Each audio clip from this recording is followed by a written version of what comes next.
Hello நண்பா, நம்ம இந்த வீடியோ என்ன பார்க்க போனா ML30 எபிசோட் நம்பர் 2 பார்க்க போறோம். அதுக்கு முன்னாடி புதுசா ஏதாவது வந்துட்டீங்கன்னா மறக்காம லைக் பண்ணிட்டு சப்ஸ்கிரைப் பண்ணிட்டு பெல் ஐக்கன் கிளிக் பண்ணி வச்சுக்கோங்க. இப்ப எபிசோடுக்குள்ள போலாம். போன எபிசோட்ல என்ன காட்டினாங்கன்னா, நம்ம ஃபாக் நம்ம இந்த பச்சை சட்டக்காரனுக்கு ஒரு வேலையை கொடுத்துருப்பாங்க. அதாவது 2 ஈவில் சைடு இருக்கிற டயக்ராம் போய் எடுத்துட்டு வாங்குற மாதிரி சொல்லியிருப்பாங்க. அதை கேட்ட இவனும் ஓகேங்கிற மாதிரி சொல்லியிருப்பான். அதுக்கப்புறம் என்ன காட்டாங்கன்னா, நம்ம ஹீரோவை பிடிச்ச அடின்னு அடிச்சிட்டு இருக்காங்க. நம்ம ஹீரோ பயங்கரமா அடி வயிறு சுத்தி எல்லாம் வேடிக்கை பார்த்துட்டு இருக்காங்க. அப்ப அந்த வயசான ஒரு ஆள் சொன்னால, அவன் என்ன சொன்னா, நல்லா அடிக்கப்பா, குதிரையை கிளீன் பண்ண சொல்ல சுத்திட்டு இருக்கான், நீங்க எதுவும் கவலைப்பட, இவனுக்கு பெரிய பனிஷ்மெண்ட் கொடுக்குறேன். அப்ப அவன் நான் என்கிட்ட யாருமே சொல்ல, அதை கிட்டவன் இவனுக்கு கில்ட்டியே இல்லடா, இவனை போய் இன்னொரு ஆள் அடிக்கடா, இவனுக்கு வலிக்கவே இல்லை, அப்பதான் அவன் அடங்குவாங்கிற மாதிரி சொல்லிட்டு நம்ம ஹீரோ இன்னொரு சாட்டை எடுத்து அடின்னு அடிக்கிறாங்க. நம்ம ஹீரோ வலி மாதிரி துடிச்சிட்டு இருக்கான். அங்க இருக்கிறவங்க எல்லாருமே என்னடா இப்படி நடந்திருக்காங்க, குதிரை கூட எல்லாம் பார்த்து பயந்துட்டு இருக்கு.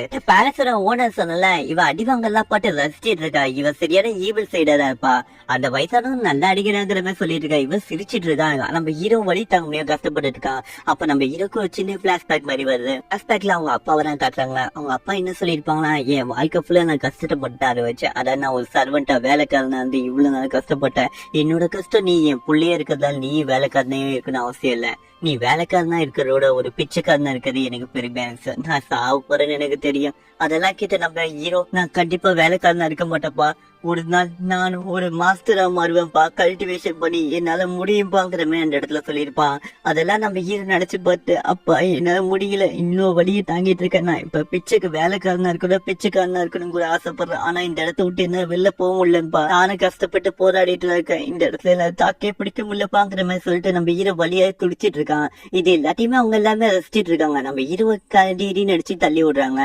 அப்ப இந்த ஓனர் சொன்னல, நல்லா அடி வாங்கிருக்கான், சிரிச்சிட்டு இருக்கான். அப்ப நம்ம ஹீரோ என்ன மன்னிச்சிருங்கிற மாதிரி சொல்லிட்டு இருக்கான். அதெல்லாம் கேட்டப்ப, சரி ஓகே, நான் உன்னை மன்னிச்சுட்டுதான் வச்சுக்கோ, இவ்வளவு அடி வாங்கியிருக்க, உன்னால அதனால மன்னிக்கிறேன், உன் வேலையை இன்னைக்கு மறுக்காருங்கிற மாதிரி சொல்லிட்டு இருக்காங்க. உன்னை பார்த்தா எனக்கு ரொம்ப பாவமா இருக்கு, என்ன பண்ண உனக்கு, சரி ஓகே உனக்கு ஒரு சில்வர் காயின் தரங்கிற மாதிரி அவங்க சில்வர் காயின் எடுத்து நம்ம ஹீரோ மூஞ்சி மேலேயே தூக்கி எறிகிறாங்க. என்ன சொல்றாங்கன்னா, இதை எடுத்துக்கோ, நீ இவ்வளவு அடி வாங்கியிருக்கல, சாப்பிட்டு உடம்பு தேட்டுக்கோ, நாளைக்கு வேலை பார்க்கணும்ல சொல்லிட்டு அந்த குதிரை எடுத்துட்டு அவங்க கிளம்ப ஆரம்பிக்கிறாங்க. அப்ப அந்த வயசான இருக்கால, ஏய் உனக்கு சில்வர் காயின் எல்லாம் கொடுத்துருக்காங்க, என்னப்பா தேங்க்ஸ் சொல்ல மாட்டியா, இவ்வளவு ஈஸியா இவ்வளவு சில்வர் காயின் எந்த வேலைக்காரனும் கிடைச்சிடல. அதை கேட்ட நம்ம ஹீரோவும், ரொம்ப நன்றி ஓனர். அதை கேட்ட அந்த வயசான, என் காத்திலேயே உள்ள அது எப்படி ஓனர் கால உள்ள, இன்னும் கொஞ்சம் சத்தமா சொல்றா. அதை கேட்டதுக்கு அப்புறம் நம்ம ஹீரோ தேங்க்யூ ஓனருக்கு மாதிரி அந்த இடத்துல சொல்லிட்டு இருக்கான். அதுக்கப்புறம் அந்த வயசானவா, இப்பதான் நல்லா சத்தமா கேக்குற மாதிரி இருக்கு, அதெல்லாம் இருக்கட்டும், என்னது ஓனர் என்ன விட்டு எங்க போய் கேக்குற மாதிரி அவங்க பின்னாடி ஓடி போறான். அப்ப நம்ம ஹீரோ என்ன வாழ்க்கை இருக்கிற மாதிரி நினைச்சு நம்ம ஹீரோ அந்த இடத்துல வழியா துடிச்சிட்டு இருக்கான். அந்த ஓனர்கிட்ட போயிட்ட வயசானவா, நீங்க ரொம்ப கைண்டா நடந்துக்கிறீங்க, ஒரு வேலைக்காரனுக்கு இவ்வளவு பணம் கொடுக்கணும் அவசியமே இல்ல. அதை கேட்ட இந்த ஓனர் என்ன சொல்றாங்கன்னா, வேலைக்காரன் தான் அவன், நம்ம அடிக்கிறதையும் வாங்கிக்கணும், அதே சமயம் நம்ம கொடுக்கறதும் வாங்கிக்கணும், அப்படி இருந்தாலும் அவன் வேலைக்காரன், உனக்கு புரிஞ்சுதா என்ன. அதை கிட்ட வயசானவா, நல்லாவே புரிஞ்சது, நீங்க என்ன பண்ணா கரெக்டா தான் இருக்குங்கிற மாதிரி சொல்றான். அதை கேட்டதுக்கு அப்புறம் அவன், நான் வேட்டைக்கு போறேன், இங்க நடக்கிற எல்லாத்தையுமே நீ பாத்துக்கோ.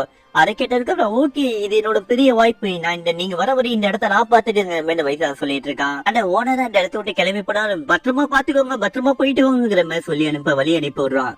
அதுக்கப்புறம் இந்த இடத்துக்கு இவன் இன்சார்ஜ் கொஞ்சம் திமிரா வந்துட்டு இருக்கான். ஹீரோ அடிப்பட்டதால அங்க இருக்க சுத்தி இருக்க மற்ற வேலைகள்லாம் நம்ம ஹீரோ கிட்ட, போன வாட்டி அடி வாங்கலாம், இந்த வாட்டி கம்மியான அடி வாங்கியிருக்கேன். அப்ப இந்த வயசு நான் வந்து, எல்லாம் கவனிங்கடா இங்க வாங்கலாங்கிற மாதிரி சொல்றான். சொன்னதுக்கு அப்புறம் எல்லாருமே என்ன இருக்காங்க. அப்போ ஒரு லெட்டர் மாதிரி எடுத்துட்டு வந்து, இந்த லெட்டர் யார் கொடுத்தா தெரியுமா, நம்ம ஓனர் எல்லாம் கொடுத்துருக்காங்க, அவங்க அவதார் கொஞ்ச நாள்ல போறாங்களா, அதுக்கு நம்ம செலிப்ரேஷன் மாதிரி பண்ண போறோம், அதனால எல்லாருமே புரிஞ்சுக்கோங்க, நல்ல செலிப்ரேஷன் இருக்கு, அந்த ஏதாவது ஒரு மிஸ்டேக் நடந்ததுன்னா அவங்க உயிருக்கு நான் பொறுப்பு இல்லை. அதுக்கு புரிஞ்சது இல்ல, எல்லாம் கல்லு மாதிரி நின்றுட்டு இருக்கீங்க, ஏதாவது சொல்லுங்கடா ஓகேவா இல்லையாங்கிற மாதிரி கேட்கறான். அது கேட்டதுக்கு அப்புறம் எல்லா வேலைக்காரனா, ஓகே கண்டிப்பா நம்ம பயங்கரமா செலிப்ரேட் பண்ணலாங்கிற மாதிரி அதுல சொல்லிட்டு இருக்கானோ. வேலையை பாக்குறங்கிற மாதிரி அந்த இருக்கிற வேலைக்காரங்க எல்லாருமே கிளம்பி போறாங்க. அந்த இடத்துல நம்ம ஹீரோ எவனுமே கண்டுக்கல, நம்ம ஹீரோ அடிபட்டதெல்லாம். அப்ப நம்ம ஹீரோ என்ன நினைக்கிறானா, இந்த சில்வர் காயினை போட்டா நான் அப்படி சிரிச்சுக்கிட்டே திரும்பி வேலை பார்ப்பேன்னு நினைக்கிறாங்களா, நான் கடைசி வேலைக்காரனாவே இருக்கணும்னு நினைக்கிறீங்களா, அதுக்கு வாய்ப்பே இல்லை, நான் ஒரு நாள் கண்டிப்பா ஒரு பெரிய ஆளாவேன், நீங்க எல்லாருமே மதிக்கிற அளவுக்கு மாறுவேன். ஓனர் இப்ப அவதார் நிலையம் போயிட்டாங்க, இவ ஆல்ரெடி ரொம்ப ஓரா பண்ணிட்டு இருக்கா, இல்ல அவதார் நிலையம் போயிட்டா இதுக்கப்புறம் என்ன பண்ண போறாளோ இவங்கிற மாதிரி நம்ம ஹீரோ யோசிக்கிறான். அதுக்கப்புறம் நம்ம எபிசோட் ஸ்டார்டிங்ல ஒரு வயசானவங்க காட்டாமல, அவர் என்ன சொல்லிட்டு இருக்காங்கன்னா, நம்ம கிட்ட நிறைய டிசிப்ளின்ஸ் இருக்காங்க, அதான் நிறைய ஸ்டூடெண்ட்ஸ் இருக்காங்க, அது எல்லாருமே பவர்ஃபுல்லான ஆளுங்க தான் இருக்காங்க, கண்டிப்பா அவங்க எல்லாருமே ஒண்ணு எதிர்ப்பாங்கன்னு நினைக்கிறேன், அதனால நீ கொஞ்சம் கேர்ஃபுல்லா அது. அதுவும் இல்லாம இப்போதைக்கு நம்ம இன்னொரு இன்சார்ஜ் யாருன்னு உனக்கு தெரியும்ல, அதை கேட்ட இவளும் கண்டிப்பா எனக்கு தெரியும் அவரு கொஞ்சம் மோசமான ஆள் தான் நான் கேள்விப்பட்டிருக்கேன், இருந்தாலும் உங்க ஆர்டர் படி நான் நடந்துப்பேன், நான் எந்த ஒரு மிஸ்டேக்கும் பண்ண மாட்டேங்கிற அந்த இடத்துல சொல்லிட்டு இருக்கா. அதுக்கப்புறமா பச்சை சட்டைக்காரன் வரான். வந்ததுக்கு அப்புறம் நம்ம ஃபாக் கிட்ட என்ன சொல்றோம்னா, ஒரு முக்கியமான விஷயம் உங்களுக்கு ஒரு விஷயம் தெரியுமா தெரியாது தெரியல, நம்ம ஃபாக் குயின் இருக்கால அவ இப்ப பெரிய ஆள் ஆயிட்டான்னு நினைக்கிறேன். ஏன்னா அவதார் எல்லாம் போயிட்டாளா, அவளை இன்னும் நம்மளால கட்டுப்படுத்த முடியுமா என்னன்னு தெரியல. அவன் நமக்கு கண்டிப்பா போட்டியே வருவா, அதே சமயத்துல நம்ம பண்ற எல்லாத்துக்கும் தடங்களா இருப்பா. பேசாம அவளை கொண்டுதான் என்னத்துக்கிட்ட பெட்டர் தான் சாய்ஸ். அதை கேட்ட ஃபாக் என்ன சொல்றனா, அவளை பார்த்து நீ பயப்படுதே என்ன? அதை கேட்ட இவன் என்ன சொன்னா, கண்டிப்பா அப்படிலாம் எதுவும் இல்ல, ஆனா அவ கொஞ்சம் பிரச்சனை கொடுப்பான்னு தான் நினைக்கிறேன். நம்ம ஈவில் சைடுக்கு நம்ம சப்போர்ட் பண்ண போறோங்கிற விஷயம் யாருக்கும் தெரியாது, ஆனா இவளுக்கு கண்டுபிடிச்சானா நமக்கு பெரிய பிரச்சனை. நம்ம கிளான்ல இருக்கவங்க நம்ம எல்லாருமே எதிர்க்க ஆரம்பிச்சிருவாங்க நம்மளேங்கிற மாதிரி சொல்லிட்டு இருக்கான். அதுக்கு நான் ஃபாக் என்ன சொல்றேன்னா, நீ ஃபர்ஸ்ட் உனக்கு ஒரு 2 டயக்ராம் எடுத்துட்டு சொன்னேன், அந்த டயக்ராம் உண்மையிலேயே எதுக்கு எடுத்துட்டு சொன்ன தெரியுமா? ஈவில் சைடு வந்து நம்ம கனெக்ட் பண்றதுக்காக தான். அதை கொடுத்து அவங்கள நம்ம பக்கம் இழுத்துட்டோட நம்ம இந்த செட்ல பெரிய ஆள் ஆயிடுவோம், அவங்க யாருமே நம்மளால எதிர்க்க முடியாதுங்கிற மேண்ட இடத்துல சொல்லிட்டு இருக்கான். அந்த டயக்ராம் யார் தடுக்கணும் சொல்ல மாட்டேன், பாய்னு ஒருத்தர் அவனை எப்படியாவது கண்டுபிடிச்சு அந்த டயக்ராம் அவன்கிட்ட போடுங்க. அதை கேட்டவன் ஓகே மஸ்டர் சொல்லிட்டு அந்த இடத்த விட்டு கிளம்புறான். அதுக்கப்புறமா அந்த பாய்னு ஒருத்தர் சொன்னோம்ல, அவன் பயங்கரமா ஓடிட்டு இருக்கான், அவனை யாரோ தொலைச்சிட்டு வர மாதிரி இருக்கு, அவனும் பயங்கரமா காட்டனமா ஓடிட்டு இருக்கான். அங்க இருக்கவங்களா ஏய் எங்கடா ஓடி போயிட்டு இருக்க பாய், நான் உன்னை பின்னாடி தொலைஞ்சிட்டே வரேன். அதை கிட்ட இந்த பாய் யாரா பாய் இங்க வாய்ஸ் மட்டும் இங்க ஆளை காணமேங்கிற மாதிரி இவனும் பயந்து ஓடிட்டு இருக்கான். ஓடிட்டு இருந்தா சடனா நின்னுட்டு யாரா நீ ஃபர்ஸ்ட் எதுக்குற தேவையில்லாம என்ன பின்தொடர்ந்து வந்துட்டு இருக்கேங்கிற மாதிரி அந்த இடத்துல கேட்டுட்டு இருக்கான். அதை கேட்டதுக்கப்ப அவன் என்ன சொல்றான்னா, நான் ஒரு முக்கியமான ஃபேமிலியோட முக்கியமான செட்டோட முக்கியமான ஆளு கூட சொல்லலாம்.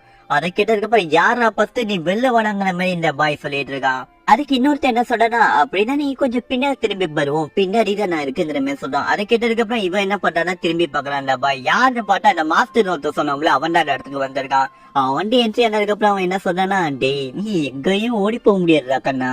அப்படியே சொல்லிட்டு இருக்கும்போது சுத்தி நிறைய ஆளுங்க அந்த பாய சுத்து போட்டுறாங்க அந்த இடத்துல. அதை பார்த்ததுக்கு அப்புறம் ஓ நீ அந்த வேலைக்காரன் தானே அந்த ஃபேமிலியோட? அதை கேட்டதுக்கு அப்புறம் ஆமா நான் வேலைக்காரன் தான், ரொம்ப ஓவரா பேசாத, நீ ஒழுங்கா அந்த டயக்ராம் எல்லாத்தையும் எங்கிட்ட குடுத்துரு, அதாவது அந்த கோல்டன் எரர் டயக்ராமையும் அதே சமயத்துல அந்த டிராகன் பிக்சர்ஸ் ரெண்டுத்தையுமே கையில கூட. அதை கேட்டதுக்கு அப்புறம் இந்த பாய் என்ன சொல்றேன்னா, அதான் உனக்கு தரணுமா, அதுக்கு வாய்ப்பு இல்லையே. அது இப்ப அந்த மாஸ்டர் என்ன சொல்றா, உனக்கு சாவன ஆசையா இருக்கா? அப்ப அந்த பாய் என்ன சொல்றா, அப்படியா சாவ போறோமா, யார் சாவ போறான்னு பாக்கலாங்கிற மாதிரி சொல்றான். சொன்னதுக்கு அப்புறம் இந்த மாஸ்டர் கடுப்பாயிட்டு 2 பேருக்குள்ளேயும் சண்டை ஆரம்பிக்குது. அந்த சண்டையில மோஸ்ட் ஆஃப் இந்த பாய் தான் பவர்ஃபுல்லா காட்டுறாங்க.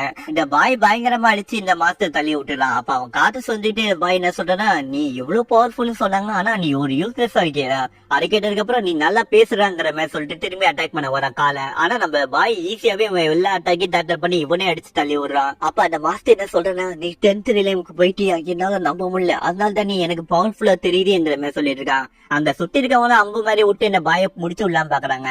ஆனா அந்த அம்பு இல்லாட்டியுமே இந்த பாய் அசால்ட்டாவே டேக்கிள் பண்ணி ஜம்ப் பண்ணி அசால்ட்டா வெஸ்ட் ஆகுறான். அதுக்கப்புறம் அங்க இருக்கவங்க எல்லாருமே பார்த்து ஈஸியாவே ஒரு அம்பு வச்சு இருக்கிற அம்பு எல்லாத்தையும் முடிச்சுட்டு அவன் பாரு வச்சு ரிட்டர்ன் அனுப்பி விடுறான். அன்ப அல்ல பாதி பேர் செத்து போயிடறாங்க அந்த இடத்துல.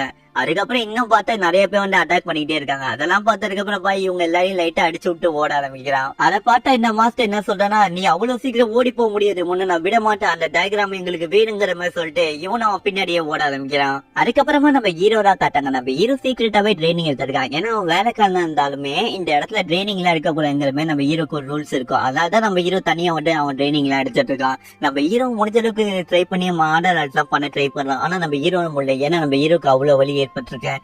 அதெல்லாம் நினைச்சு பட்டு நான் இது எதுவுமே மன்னிக்க மாட்டேன், மறக்கவே மாட்டேன், நான் கண்டிப்பா ஜெயிக்கணும், இல்லன்னா என் வாழ்க்கையில கடைசி வரையும் நான் அடிமையா இருக்கணுங்கிற மாதிரி சொல்லிட்டு நம்ம சத்தம் போட்டு இந்த உலகத்தை என் காலுக்கடியில கொண்டு வருவோங்கிற மாதிரி நம்ம ஹீரோ சொல்லிட்டு இருக்கான். இதோட இந்த எபிசோட் முடிஞ்சிரு. இந்த அனிமே எல்லாருக்கும் பிடிச்சிருக்குன்னு நினைக்கிறேன். நீ பிடிச்சிருக்குன்னு சொன்னதுனால நான் இந்த அனிமையை கண்டினியூ பண்ணிட்டு இருக்கேன். இந்த அனிமே இந்த எபிசோட பிடிச்சிருக்கா இல்லையாங்கிறத கமெண்ட் பண்ண மாட்டாங்க. இது வரையும் பொறுமையா பார்த்து எல்லாருக்கும் ரொம்ப தேங்க்ஸ். மறக்காம லைக் பண்ணுங்க, சப்ஸ்கிரைப் பண்ணுங்க, ஷேர் பண்ணுங்க.